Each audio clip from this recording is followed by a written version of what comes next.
আলহামদুলিল্লাহ। ব্যাটসম্যানের প্রত্যেকটা ব্যাটসম্যানই যদি রান করে তখন তো অবশ্যই ভালো লাগার একটা বিষয় কাজ করে। তো আমি আমার অ্যাজ এ ব্যাটসম্যান হিসেবে আমার রোল তো টিমে কন্ট্রিবিউট করার। তো আমিও ট্রাই করি যে যেভাবে হোক, ফিল্ডিং করে হোক, রান করে হোক, টিমের জন্য যতটুকু পারবো সবসময় চেষ্টা করি টিমের জন্য কন্ট্রিবিউট করার জন্য। কিছুদিন হয়, কিছুদিন হয় না, কিন্তু আমার কাছে যেটা মনে হয় যে যেদিন শুরুটা পাবো, প্রত্যেকটা ব্যাটসম্যানের জন্য যেদিন শুরুটা পাবো সেদিন যেন টিমের জন্য ভালো কিছু দিতে পারি। আজকে দলের দিক থেকে কি আরো বড় স্কোর প্রত্যাশিত ছিল কিনা? উইকেট ভালো ছিল, সবকিছু মিলিয়ে আগে ব্যাটিং করলেন। মনে হয় 10 রান, 10 রান মনে হয় শর্ট করেছি, যেটা মনে হয়েছে আমার কাছে। উইকেটটা আজকে একটু স্লো ছিল। আমরা এই উইকেটে একটা ম্যাচ খেলেছি, প্রথম ম্যাচ। উইকেটটা একটু ড্রাই ছিল। আমার কাছে মনে হয়েছে যে উইকেটে 170 বা যেই স্কোরটা করেছে এটাও একদম খারাপ না, ভালোই বলা যায়। হয়তো বা লাস্টের দিকে ওদের ব্যাটসম্যানরা একটু ভালো ব্যাটিং করেছে, তারা সেজন্য এরকম লাগতেছে, আর কিছু না। আজকে আগে যেহেতু ব্যাটিং আজকে আপনাদের প্ল্যানটা কি ছিল? আপনি অন্যরকম সিচুয়েশনে নামছেন, দুইটা থেকে উইকেট পড়ে গেছে। শুরুর দিকে হচ্ছে পার্টনারশিপটা ম্যান্ডেটরি ছিল, দেন পরে এক্সিলেন্ট প্ল্যানটা কি ছিল? এখন আমি এমন জায়গায় ব্যাটিং করতেছি, সেখানে এমনও হতে পারে পাওয়ার প্লেতেও নামা লাগতে পারে, এবং দেখা যায় 10, 15, 16 ওভার পরও নামা লাগতে পারে, এবং প্রথম ওভারেও নামা লাগতে পারে। তো আমার দিক থেকে প্রথমে আমি ম্যাচটা কি ডিমান্ড অনুযায়ী খেলার ট্রাই করি। তো আজকে মনে হয় এরকমই ডিমান্ড করছিল যে আর্লি উইকেট 2টা হারাইছি, একটা পার্টনারশিপ দরকার ছিল, আমি আর জাকির ভাইয়ের একটা পার্টনারশিপ ছিল। যেরকম ডিমান্ড ছিল ওইভাবে এক্সিকিউট করার ট্রাই করছি, আর বেশি কিছু চিন্তা করিনি। কিন্তু অবশ্যই আমরা টার্গেট ছিল যে যত বেশি রান করা যায়। নর্মালি খুব ভালো উইকেট, আমরা যদি আর্লি উইকেট যদি 2-1টা না যেত, উপর থেকে যদি 70, 80 বা 60 হতো, তাহলে হয়তো বা রান 200-র কাছাকাছি থাকতো।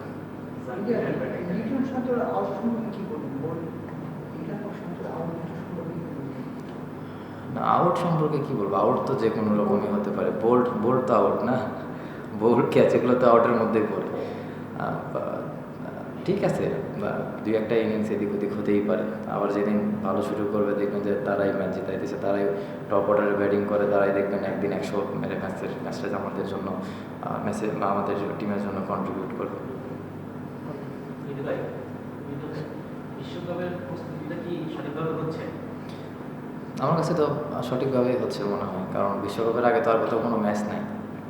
যেহেতু বিশ্বকাপের আগে আমাদের এইটাই ম্যাচ, এখানেই আমাদের যতটুকু পারবো আমাদের ব্যাটসম্যানরা, বোলাররা সবাই সবার যে প্ল্যান আছে, প্ল্যান অনুযায়ী এক্সিকিউশনের ট্রাই করতেছে। এবং আমার কাছে যেটা মনে হয় যে খেলাটা এত ইজি খেলাও হচ্ছে না। ওরাও ভালো টিম, ওদেরও কয়েকটা ভালো ভালো প্লেয়ার আছে, ওরাও ফ্র্যাঞ্চাইজি খেলে। মানে জিম্বাবুয়ে দিকে ওদের ছোটো করে দেখার কিছু না, ইন্টারন্যাশনালে প্রত্যেকটা টিমই হার্ড টিম। তো ইন্টারন্যাশনাল ম্যাচ আর ডোমেস্টিক ম্যাচের মধ্যে আকাশ পাতাল পার্থক্য। তো আমার কাছে যেটা মনে হয়েছে যে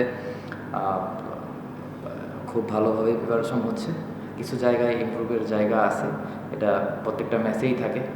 তো আমাদের যে জায়গাগুলো ইমপ্রুভের জায়গা আছে, ওই জায়গাগুলোতে যত পারি ডে বাই ডে যত ইমপ্রুভ করা যাবে আমাদের টিমের জন্য ভালো। জাকিরের সঙ্গে পার্টনারশিপটা পার্থক্যটা তো করে দিচ্ছে, অনেক বড় একটা পার্টনারশিপ। তার সঙ্গে ব্যাটিং করা আর একই দলে খেলেন, এটা কেমন সেটা? হ্যাঁ, ভালো পার্টনারশিপ। 1-2টা বড় পার্টনারশিপ হলে টিমের মোমেন্টাম বা টিমের চেহারাই চেঞ্জ হয়ে যায়। যত তাড়াতাড়ি পার্টনারশিপ যদি ওপর থেকে হতো, তাহলে হয়তো বা খেলার সিনেমাটা আলাদা হতো। মাঝখানে হয়েছে, ট্রাই করেছি আমরা দুইজনই যে টিমের জন্য যতটুকু পারবো কন্ট্রিবিউট করার জন্য, এবং এক্সিকিউশন মোটামুটি হয়েছে। আরও কিছু জায়গা ছিল যে ওই জায়গাগুলো আর একটু ভালো হলেও হতে পারত। আমাদের হাতে উইকেট ছিল, ক্রিকেট ম্যাচে একটা বিষয় মানে যেটা দেখা গেল যে পাওয়ার প্লে খুব ইম্পর্টেন্ট, বিশেষ করে এই ম্যাচগুলো না, ওয়ার্ল্ড কাপে খেলবে বা বিগ ম্যাচ অনেক মানে বেশি ইম্পর্টেন্ট দাঁড়াবে। তারপরে আজকে 22 বলে 22 রান এসেছে, এর আগে হয়েছে 6 ওভারে বা 38 ওভার 42, মানে তো আরও ইম্প্রোভাইজ করার সুযোগ আছে। এবং আপনি যে ব্যাট করছেন বা 160 রান আপ থাকছে, শুরুর দিকে এটা হচ্ছে না। এটা আমরা দেখেছি হয়তো শ্রীলঙ্কার 2টা ম্যাচ ভালো হয়েছে, কিন্তু তার আগে আমরা এই জায়গাতে সবসময় কথা হয়, এই জায়গাতে ওই আগের মতো এই থেকে যাচ্ছে।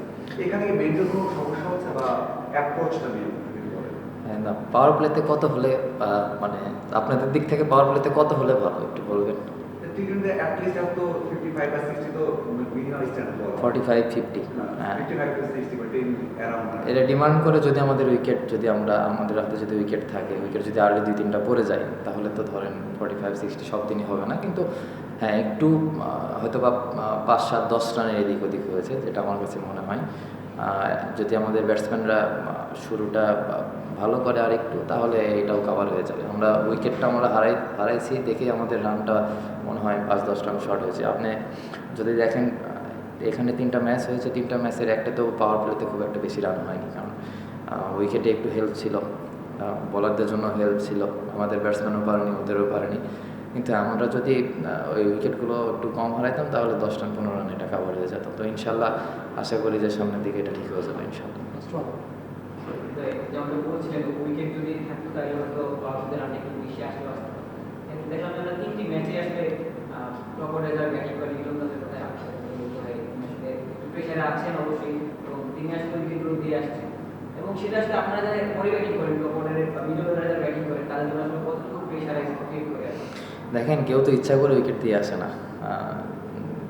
লিটন ভাই বা যারা টপ অর্ডারে ব্যাটিং করছে, তারা সবাই ট্রাই করতেছে নিজের বেস্টটা দিয়ে। আপনি আপনার প্রফেশনে আপনিও ট্রাই করবেন আপনার বেস্টটা দিয়ে। তো একটা প্লেয়ার প্রত্যেকটা সময়ই ভালো খেলবে না, এটাই স্বাভাবিক। উনি কি প্লেয়ার বা ওনার স্ট্রাইক রেট নিয়ে অনেক কথা হচ্ছে, শুনতেছি আপনারা বলছেন। যদি চেক করে দেখেন, ওনার স্ট্রাইক রেট এখনও বাংলাদেশের কয়েকজনের ভিতরে মানে আছে, মনে হয় 2-3 জনের ভিতরে। তো একটা মানে ওয়ার্ল্ডের যত বড় ব্যাটসম্যানই হোক, প্রত্যেকটা ম্যাচ সে ভালো খেলবে না, বা প্রত্যেকটা সিরিজ সে ভালো খেলবে না, আপ ডাউন হবে। তো আশা করি যে সবাই যারা আছে তারা সবাই ভালোভাবে কামব্যাক করবে, এবং একটা ইনিংস ভালো খেললে একটা ব্যাটসম্যানের জন্য কনফিডেন্স চলে আসে। শুধু একটা ইনিংসের অপেক্ষায় এমনও হতে পারে খুব ইম্পর্টেন্ট একটা খুব ভালো একটা বড় ম্যাচে দেখা যায় খেলার সিনারিও চেঞ্জ করে দিতে পারে। আমাদের সবার বিশ্বাস রাখতে হবে, মানে বিশ্বাসটা হারালে হবে না আর কি। Thank you.